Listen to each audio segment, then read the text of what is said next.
আসসালামু আলাইকুম। সংবাদে আপনাদের সবাইকে স্বাগতম জানাচ্ছি আমি নুসরাত। শুরুতেই সংবাদ শিরোনাম। ২৪ ঘণ্টায় গাজায় ১৫৩ টন বোমা ফেলেছে ইসরায়েল। এদিকে ইরানের সঙ্গে সব ক্ষেত্রে সম্পর্ক জোরদার করতে প্রস্তুত রাশিয়া। আরও থাকছে, অস্ট্রেলিয়ার বিমানকে ধাওয়া দিল চীনা যুদ্ধ বিমান। সর্বশেষ থাকছে, নেতানিয়াহু কানাডায় পা রাখলে গ্রেপ্তার করা হবে মার্ক কার্নি। শুনছিলেন সংবাদ শিরোনাম, এখন বিস্তারিত। তার আগে একটি ছোট্ট আবেদন, এক মুহূর্ত চোখ বন্ধ করুন। ভাবুন তো, একটা শহর গাজা, যেখানে একসময় ছিল হাসি, ছিল প্রাণের স্পন্দন, ছিল লক্ষ লক্ষ নিষ্পাপ ফুলের মতো শিশু, আশরাফুল মাকলুকাত, আল্লাহর সৃষ্টির শ্রেষ্ঠ রূপ।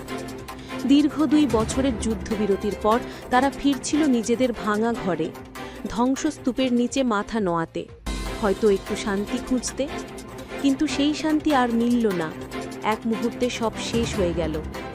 এখন সেই শহরটা ধ্বংসস্তূপে পরিণত, সেই হাসিগুলো নেই, শুধু পড়ে আছে নিথর দেহ। ভাঙা দেয়ালের পাশে ছড়িয়ে আছে শিশুর ছোট্ট হাত পা, যারা কিছুদিন আগেও মা বলে ডাকত। ভাবতে কষ্ট হয়, তাই না? কিন্তু এই ভয়াবহ বাস্তবতাই এখন প্রতিদিনের চিত্র ফিলিস্তিনের গাজা উপত্যকায়। ফিলিস্তিনের শিশুর আত্মা যদি আপনার হৃদয়ে কম্পন সৃষ্টি করে, তাহলে নিচে কমেন্টে লিখুন, গাজায় শান্তি চাই। আর গাজার শিশুর কান্নায় যদি আপনার হৃদয় কেঁদে ওঠে, তাহলে শেয়ার করে ছড়িয়ে দিন প্রতিটি ধর্মপ্রাণ মানুষের কাছে। আপনার একটি শেয়ার, আপনার একটি কথা, হয়তো তা পৌঁছে যাবে তাদের কাছে যারা গাজার শিশুদের জন্য সাহায্যের হাত বাড়িয়ে দিতে পারে। সাবস্ক্রাইব করুন আমাদের চ্যানেলটি, কারণ আমরা জানাই সেই খবর যা বড় বড় মিডিয়া লুকিয়ে রাখে। চলুন, বেশি কথা না বাড়িয়ে বিস্তারিত জেনে নিই। ২৪ ঘণ্টায় গাজায় ১৫৩ টন বোমা ফেলেছে ইসরায়েল। ফিলিস্তিনি স্বাধীনতাকামী গোষ্ঠী হামাসের বিরুদ্ধে যুদ্ধবিরতি চুক্তি লঙ্ঘনের অভিযোগ তুলে গাজা উপত্যকার বিভিন্ন এলাকায় ব্যাপক হামলা চালিয়েছে ইসরায়েল। হামাসের যুদ্ধবিরতি চুক্তি লঙ্ঘনের জবাবে গাজায় রোববার ১৫৩ টন বোমা নিক্ষেপ করেছে ইসরায়েলি সামরিক বাহিনী। সোমবার ইসরায়েলের সংসদ নেসেটে এই তথ্য দিয়েছেন প্রধানমন্ত্রী বেঞ্জামিন নেতানিয়াহু। সংসদ সদস্যদের উদ্দেশ্যে দেওয়া বক্তৃতায় নেতানিয়াহু বলেছেন, আমাদের এক হাতে অস্ত্র, অন্য হাতে শান্তির বার্তা। আপনি শক্তিশালী কারো সাথে শান্তি স্থাপন করতে পারেন, দুর্বল কারো সাথে নয়। আজ ইসরায়েল আগের যে কোনো সময়ের চেয়ে শক্তিশালী। ইসরায়েল বলেছে, রোববার হামাসের হামলায় ইসরায়েলি ২ সৈন্য নিহত হওয়ার পর গাজায় হামাসের বিভিন্ন স্থাপনা লক্ষ্য করে বিমান হামলা জোরদার করা হয়েছে। যদিও যুদ্ধবিরতি চুক্তি লঙ্ঘন কিংবা হামলা চালিয়ে ইসরায়েলি সৈন্যদের হত্যার সঙ্গে জড়িত থাকার অভিযোগ অস্বীকার করেছে হামাস। নেতানিয়াহুর দফতরের মুখপাত্র শোশো বেদ্রোসিয়ান সাংবাদিকদের সঙ্গে আলাপকালে বলেছেন, প্রধানমন্ত্রী আজ বিশেষ দূত স্টিভ উইটকফ এবং মার্কিন প্রেসিডেন্ট ডোনাল্ড ট্রাম্পের জামাতা জ্যারেড কুশনারের সঙ্গে আঞ্চলিক পরিস্থিতি এবং সাম্প্রতিক ঘটনাবলী নিয়ে আলোচনা করেছেন। তিনি বলেন, কয়েকদিনের সফরে ইসরায়েলে আসছেন মার্কিন ভাইস প্রেসিডেন্ট জেডি ভ্যান্স ও তার স্ত্রী। এই সময় তারা ইসরায়েলের প্রধানমন্ত্রী বেঞ্জামিন নেতানিয়াহুর সঙ্গে সাক্ষাৎ করবেন। এদিকে গাজা উপত্যকায় ত্রাণ প্রবেশের অনুমতি বাতিলের ২৪ ঘণ্টার মধ্যেই সোমবার তা প্রত্যাহার করে নিয়েছে ইসরায়েল। ইসরায়েলের প্রতিরক্ষা বাহিনীর আইডিএফের এক কর্মকর্তা বলেছেন, রোববার গাজায় ইসরায়েলি বাহিনীর একটি ট্যাঙ্ক লক্ষ্য করে ক্ষেপণাস্ত্র নিক্ষেপ করেছে গাজা উপত্যকার নিয়ন্ত্রণকারী গোষ্ঠী হামাসের যোদ্ধারা। এতে ঘটনাস্থলেই ২ ইসরায়েলি সেনা নিহত হন। এই ঘটনার পর তাৎক্ষণিক পদক্ষেপ হিসেবে গাজায় খাদ্য ও ত্রাণের সরবরাহ স্থগিতের আদেশ দেয় ইসরায়েলের সরকার। এই স্থগিতের আদেশ দেওয়ার পর রোববার রাতে গাজায় বিমান অভিযান চালায় ইসরায়েলের বিমান বাহিনী। সেই অভিযানে নারী ও শিশুসহ ২৬ জন নিহত হন। এদিকে অস্ট্রেলিয়ার বিমানকে ধাওয়া দিল চীনা যুদ্ধবিমান। দক্ষিণ চীন সাগরে অস্ট্রেলিয়ার একটি নজরদারি বিমানকে ধাওয়া দিয়েছে চীনের যুদ্ধবিমান। সংবাদমাধ্যমের প্রতিবেদন থেকে এই তথ্য জানা গেছে। প্রতিবেদনে বলা হয়, অস্ট্রেলিয়া অভিযোগ করে বলেছে, দক্ষিণ চীন সাগরের ওপর একটি চীনা সামরিক বিমান তাদের একটি নজরদারি বিমানের খুব কাছাকাছি জ্বলন্ত ফ্লেয়ার ছড়েছে। এটিকে অসুরক্ষিত ও অপেশাদার আচরণ হিসেবে উল্লেখ করেছে অস্ট্রেলিয়া। রবিবারের এই ঘটনার পর সোমবার অস্ট্রেলিয়ার প্রতিরক্ষা দপ্তর জানায় তারা বিষয়টি নিয়ে চীনের কাছে আনুষ্ঠানিকভাবে উদ্বেগ প্রকাশ করে। ঘটনায় অস্ট্রেলিয়ার P-8A নজরদারি বিমান ক্ষতিগ্রস্ত হয়নি এবং বিমানে থাকা কোনো সদস্য আহত হননি। চীনের পক্ষ থেকে দাবি করা হয়েছে অস্ট্রেলিয়ার বিমানটি চীনের আকাশসীমায় অবৈধভাবে প্রবেশ করেছিল, ফলে সেটিকে তাড়িয়ে দেওয়া হয়।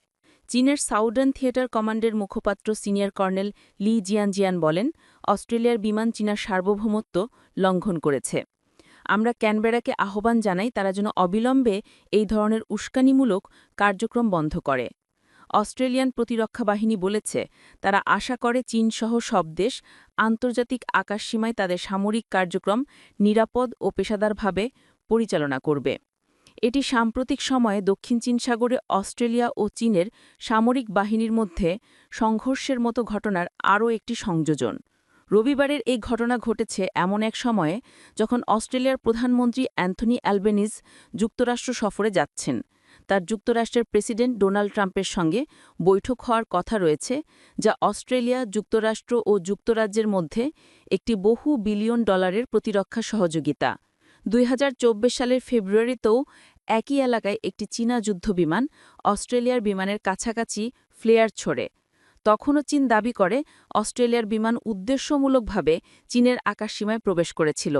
2023 সালের মে মাসে অস্ট্রেলিয়া অভিযোগ করে চীনা যুদ্ধবিমান তাদের নৌবাহিনীর হেলিকপ্টারের কাছে ফ্লেয়ার নিক্ষেপ করেছিল। হেলিকপ্টারটি তখন জাতিসংঘের একটি মিশনে অংশ নিচ্ছিল। এদিকে নেতানিয়াহু কানাডায় পা রাখলে গ্রেফতার করা হবে মার্ক কার্নি। কানাডার প্রধানমন্ত্রী মার্ক কার্নি ঘোষণা দিয়েছেন যে তার সরকার আন্তর্জাতিক অপরাধ আদালত বা আইসিসি কর্তৃক ইসরায়েলের প্রধানমন্ত্রী বেনিয়ামিন নেতানিয়াহুর বিরুদ্ধে জারি করা গ্রেফতারি পরোয়ানা কঠোরভাবে কার্যকর করবে যদি তিনি কানাডায় প্রবেশ করেন। 2024 সালের নভেম্বরে গাজায় যুদ্ধাপরাধ এবং মানবতার বিরুদ্ধে অপরাধের অভিযোগে আইসিসি নেতানিয়াহু এবং তৎকালীন প্রতিরক্ষামন্ত্রী ইয়োয়াভ গালান্তের বিরুদ্ধে গ্রেফতারি পরোয়ানা জারি করে। ব্লুমবার্গকে দেওয়া এক সাক্ষাৎকারে কার্নিকে জিজ্ঞেস করা হয়, কানাডা কি আইসিসির পরোয়ানা কার্যকর করবে?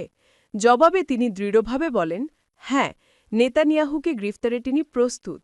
এর আগে 2023 সালের ডিসেম্বরে দক্ষিণ আফ্রিকা ইসরায়েলের বিরুদ্ধে 1948 সালের গণহত্যা সনদ লঙ্ঘনের অভিযোগে আন্তর্জাতিক বিচার আদালতে ঐতিহাসিক মামলা দায়ের করে।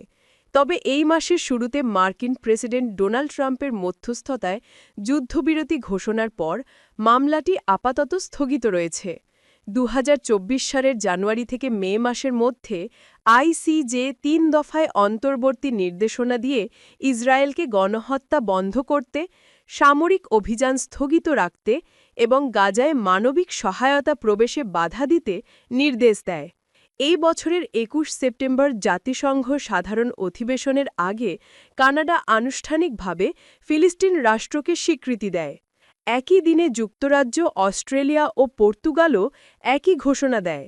পরবর্তী 2 দিনে ফ্রান্স, বেলজিয়াম, লুক্সেমবার্গ, মল্টা ও অ্যান্ডোরা ফিলিস্তিনকে স্বীকৃতি জানায়।